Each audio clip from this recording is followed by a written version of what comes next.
Hi everyone! So here is the last webinar. Actually, yes, I know I say the same thing when it was all about the liver, but I really wanted to talk about some things that is also very dear to my heart, the cortisol, especially as a woman of 40 years old.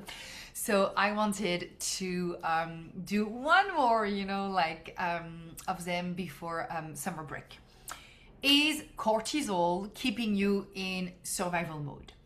Understanding stress, blood sugar, and of course your nervous system. So, you have been eating well, moving your body, prioritizing sleep when you can. So why does your energy crash at 2 p.m.? Why are the cravings intensifying, salt and sugar at the same time, not feeling satisfied? Why do you wake at 3 a.m. with your mind already racing? Why is the belly bloated and unmoved by anything you try?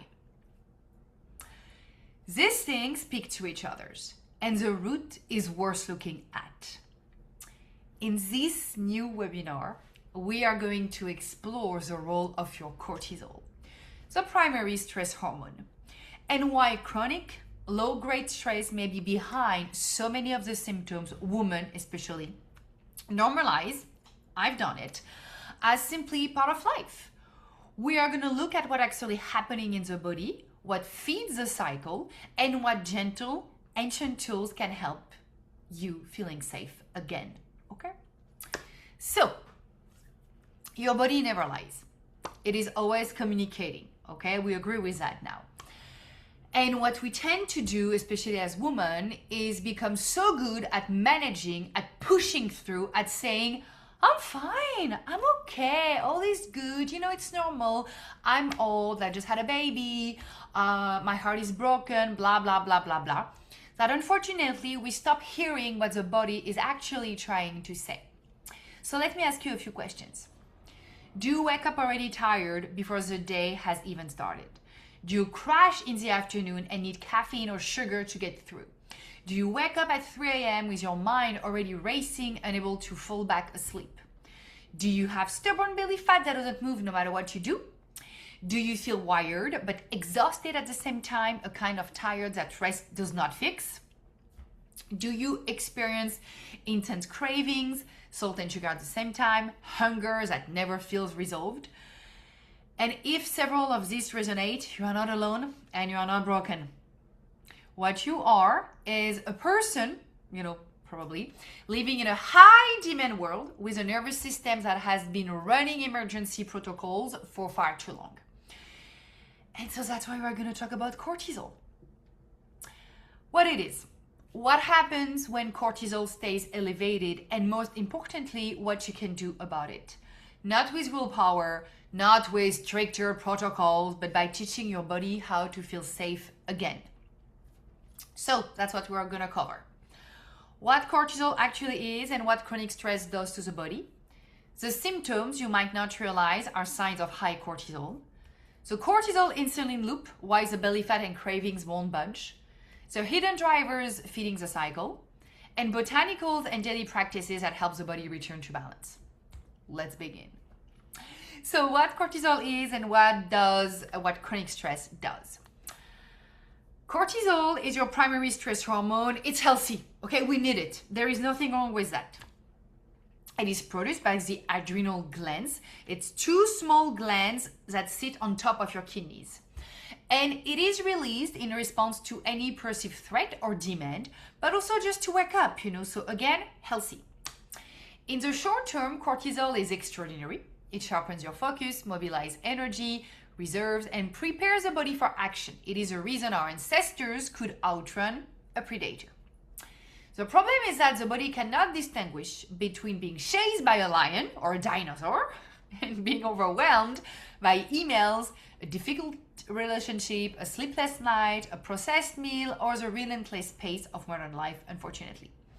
And all of these triggers the same stress response. And when that response runs continuously, day after day, week after week, cortisol stays elevated. And a body running on chronic cortisol is a body in survival mode. So what does survival mode look like? It looks like pushing through, I can do it, I can do it. It sounds like I'm fine, all is well. It feels like functioning, but never quite feeling well. And it shows up in the body in very specific ways across sleep, energy, mood, metabolism, belly, body, and cravings. Let me walk through each one because I want you to see just how many symptoms trace back to this one root. Sleep. Cortisol follows a natural rhythm. It should be highest in the morning to help you wake up and lowest at night to allow deep sleep.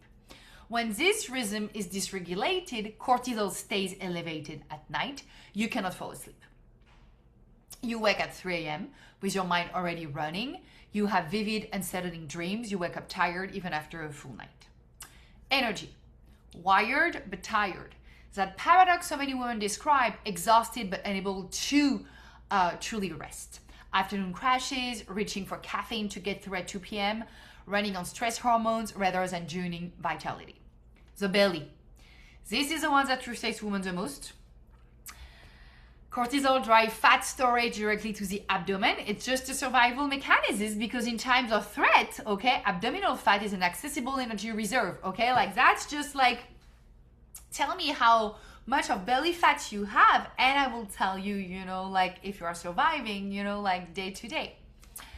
Stubborn belly fat, a puffy face, bloating that doesn't respond to diet or exercise is not a willpower problem, this is physiology. Anxiety. Cortisol keeps the nervous system in a state of high alert for no apparent reason. A feeling of unease, irritability that seems disproportionate, emotional crashes, a mood that can turn on a dime.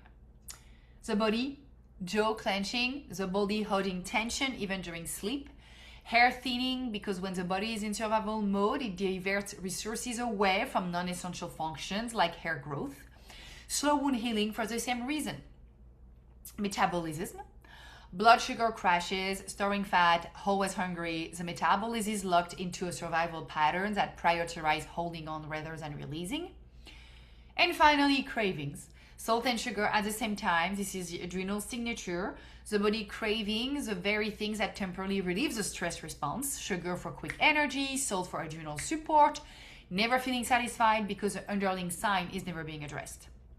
This is a picture of a body in chronic stress. And once you see it as a system, once you understand that all of these symptoms are connected, it completely changes how you approached them. So cortisol, insulin loop. Every time stress peaks, your body releases stored energy reserves, primarily in the form of glucose, to fuel the response. Your blood sugar rises, insulin is released to clear the glucose from the bloodstream. If the energy isn't used because you are sitting at a desk, not running from a predator, it gets stored, primarily around the abdomen. When the threat passes, the system resets. Stress hormones drop, blood sugar normalizes, balance returns. But what happens when the threat never passes? When low-grade chronic stress from work, processed food, disrupted sleep, environmental toxins, or the relentless pace of modern life keeps your alarm running in the background, the spike, crash, crave cycle cannot break. The body holds on to belly weight for dear life because in survival mode again, that abdominal fat is an energy reserve.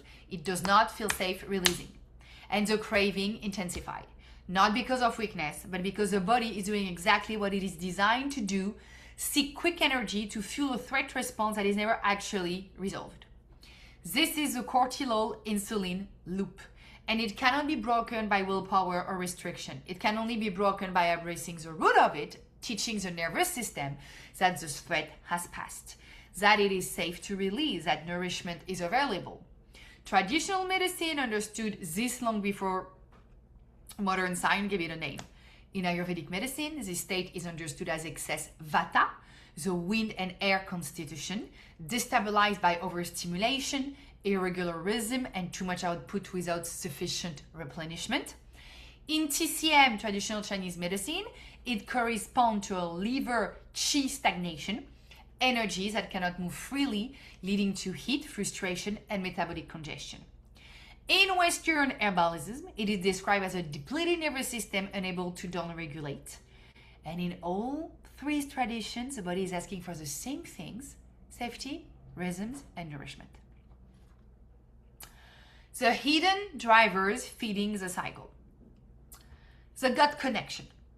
The gut microbiome participates in metabolic efficiency, produces short-chain fatty acids that support healthy cellular communication and communicates directly with the brain via the gut-brain axis. When the gut is burdened by processed food, sugar, antibiotics, chronic stress, the cycle deepens. The gut cannot efficiently regulate metabolic rhythms, absorb minerals, or support the vital processes that keep craving in check. This is why I always say the conversation about cortisol and the conversation about gut health belong together. They are not separate. Microbial imbalance, the piece most wellness conversations miss. This is perhaps the most important hidden driver of persistent cravings, bloating, and metabolic sluggishness, even when everything else looks right. Opportunistic organisms in the gut thrive on sugar. High sugar, high glycemic diet creates the internal terrain they favor, and they are thought to influence their environment to sustain themselves, amplifying cravings for the very food that feeds them. Logic. Relentless sugar cravings that feel like they come from somewhere beyond preference, hunger that never resolves, persistent bloating, fatiguing, and brain fog, these are among the traditionally observed signals of gut microbial imbalance. Every major healing tradition develops seasonal cleansing protocol for exactly this reason. So there is wormwood in European herbalises, black walnut hull in Native American traditions, pot d'arco among Amazonian peoples, clove in Ayurveda, and TCM. Tending to internal microbial clarity was always understood as foundational hygiene, not alarm, but care. And that's so true. There is also unprocessed emotions, which is more on a therapeutic level. Mineral depletion. Chronic stress rapidly depletes magnesium, zinc, and other essential minerals, and these minerals are cofactors in hundreds of reactions, including those required for healthy cortisol regulation, blood sugar balance, and sleep. When minerals are depleted, the whole system becomes less resilient, the cravings intensify, the crash becomes deeper, the nervous system has less to work with.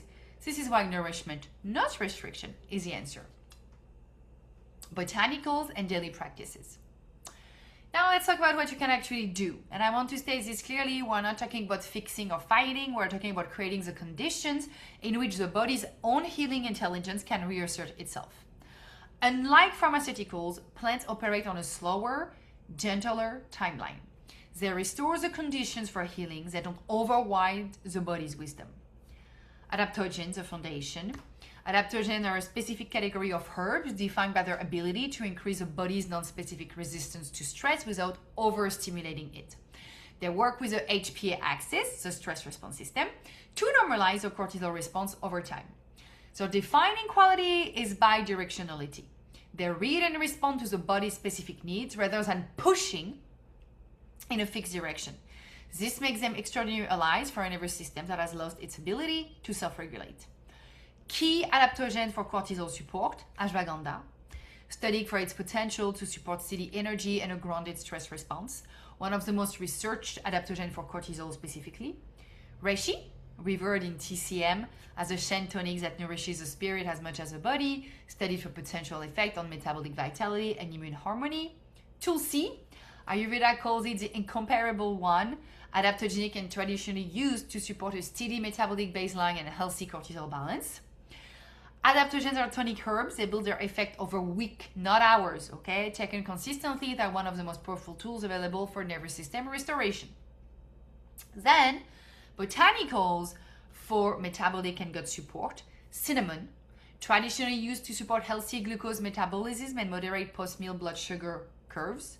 Turmeric, anti-inflammatory, support healthy metabolic function and the gut metabolic connection.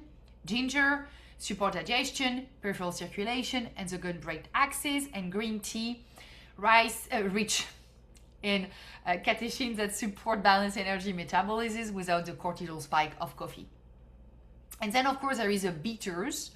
Bitters herbs activate receptors in the gut that signal the digestive organs to prime enzymes, support bile flow, and help moderate post-meal metabolic responses. They're among the oldest traditional allies for sugar cravings. Key bitters, dandelion root, milk sizzle, burdock, even 15-20 minutes before eating, a dropper full of a bitter herbal formula makes a meaningful difference. You can try. And for microbial clarity, when needed, wormwood, black walnut hull, clove, pot d'arco, traditionally used across healing systems to support a clean, balanced internal terrain. A target herbal cleanse approach with gentleness and proper guidance may address what food alone cannot reach. Daily practices, because herbs, of course, are not enough. Eat in order, fiber and protein before carbohydrates at each meal. This simple sequencing supports a smooth post-meal blood sugar curve and reduces the cortisol insulin spike. That's the famous the glucose goddess. Take bitters before meals every once a day. Your digestion and your cravings will notice. Move after eating. A short walk after meals support healthy post-meal glucose clearance. Even 10 minutes make a measurable difference. Replenish minerals, pumpkin seeds, dark leafy greens, dark chocolate, mineral-rich herbal infusions. Stress depletes mineral quickly. They need to be actively restored. And you can also work with, of course, adaptogen and create safety for your nervous system. This is the most important and most overlooked practice. Safety comes from rhythm, from rest, from connection, from a body that knows the threat is not constant. Breathwork, nature, community, making love, moments of genuine pleasure, these are not luxuries, they are just medicine. Coming back to safety, because the body cannot heal in a state of perceived threat. That's just impossible. The cortisol loop cannot break until the nervous system receives a clear, consistent signal that the emergency is over, that it is safe to release, that nourishment is available, and the threat has passed. This is not a mindset shift, it is a physiological reality.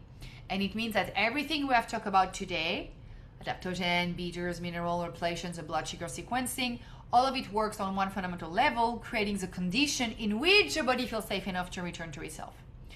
Your cravings are not weakness. Your belly fat is not laziness. Your exhaustion is not a character flaw. These are the communications of your brilliant body doing exactly what it involved to do and asking in every language it knows, please bring some safety, rhythm, and nourishment. Are you just willing to listen and take one step at a time? So cortisol is not the enemy. It is a survival tool that has been running in overdrive in a world that was never designed to give it a chance to switch off. When cortisol stays elevated, the whole system begins to quietly unravel. Sleep, belly, energy, mood, craving, metabolism, body. Not because something is wrong with you, but because something is wrong with the conditions you have been asked to thrive in. And the path back is not through force. It is through gentleness, through nourishment, through plants that have been addressing this exact pattern for millennia. Through daily practices that restore rhythm and safety to a nervous system that has been running on a borrowed time. The body has always known how to rebalance itself. It simply needs conditions that feel safe enough to try. That is invitation today, not to add more to your already full plate, okay? But to begin creating one small consistent act at a time as a condition in which your body can finally excel. You're not broken, you're not in survival mode, and there is a way out, gently, slowly, and surely. Thank you so much for being here today. Of course, again, this webinar is for educational purposes only and is not a substitute for medical advice. Please consult a healthcare professional for any medical concerns. And if you would like to dive deeper into family constellations or endobiogeny, I'm here. Thank you so much.